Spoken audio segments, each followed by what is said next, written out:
Bihar voter പട്ടിക പരിഷ്കരണത്തിൽ ചർച്ച ആവശ്യപ്പെട്ട് രാജ്യസഭാ പ്രതിപക്ഷ നേതാവ് മല്ലികാർജ്ജുൻ ഖർഗെ രാജ്യസഭാ ഉപാധ്യക്ഷന് കത്ത് നൽകി. സമ്മേളനത്തിന്റെ ആദ്യ ദിവസം മുതൽ പ്രതിപക്ഷ എംപിമാർ വിഷയത്തിൽ ചർച്ച ആവശ്യപ്പെടുന്നുണ്ട്.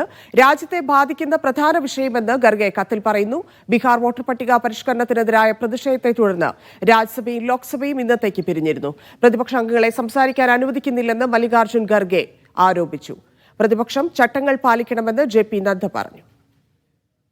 इधर के मेंबर्स अगर अपना पॉइंट ऑफ ऑर्डर उठाए तो आप कहते हैं house is not in order. वहां तो भाषण दे रहे हैं, आप उनको अलाउ कर रहे हैं. This is unfair.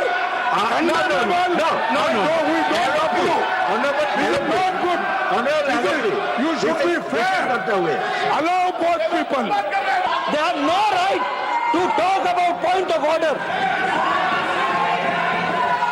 If you are so much interested, obey the rules accordingly. Otherwise, the chair is the final and his direction is the final. PR Arvind ചേരുന്നു. അരവിന്ദ്, എന്താണ് ഇന്ന് സഭകളിൽ സംഭവിച്ചത്?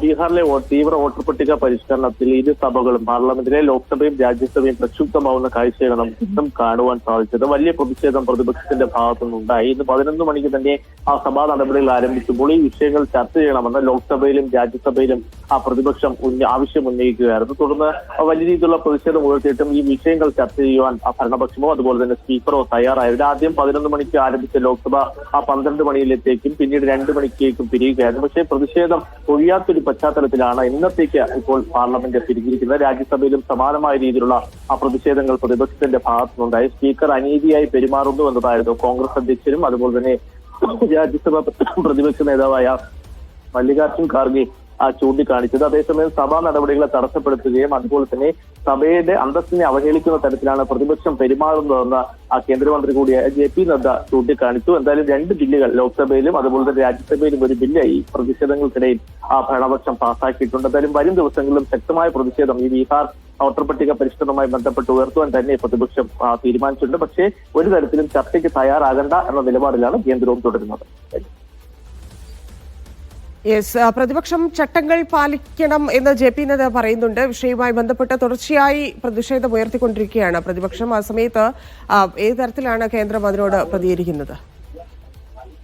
ഇനി ഒരു തരത്തിലും ബീഹാർ വോട്ടർ പട്ടിക പരിഷ്കരണത്തിൽ ചർച്ച വേണ്ട എന്ന് തന്നെയാണ് കേന്ദ്രവും അതുപോലെ തന്നെ സ്പീക്കർ അടക്കം തീരുമാനിക്കുന്നത്. കാരണം ഇത് പാർലമെന്റിന്റെ പരിധിയിൽ വരുന്ന വിഷയമല്ല. ഇത് തെരഞ്ഞെടുപ്പ് കമ്മീഷനാണ് ഈ വിഷയത്തിൽ തീരുമാനം എടുക്കേണ്ടതെന്നാണ് ഇപ്പോൾ സഭയിൽ കേന്ദ്ര സർക്കാർ എടുത്തിരിക്കുന്ന ഒരു നടപടി. പക്ഷേ ഇക്കാര്യങ്ങൾ കൃത്യമായി ചർച്ച ചെയ്യണം. തങ്ങളുടെ ആവശ്യമെന്ന് പറയുന്നത് ഇത്തരമൊരു ക്രമക്കേട് നടത്താൻ പാടില്ല, അല്ലെങ്കിൽ ക്രമക്കേട് നടക്കുന്ന 65 ലക്ഷത്തോളം വോട്ടർമാരെയാണ് ഇത്തരത്തിൽ ഈ തീവ്ര പരിഷ്കരണത്തിലൂടെ പട്ടികയിൽ നിന്ന് ഒഴിവാക്കിയത്.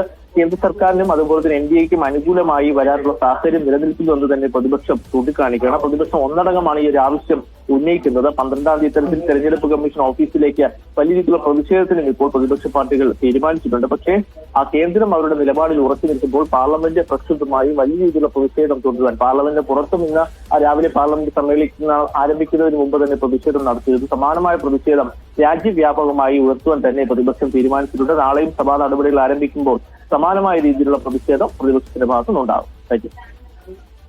ശരി അരവിന്ദ്.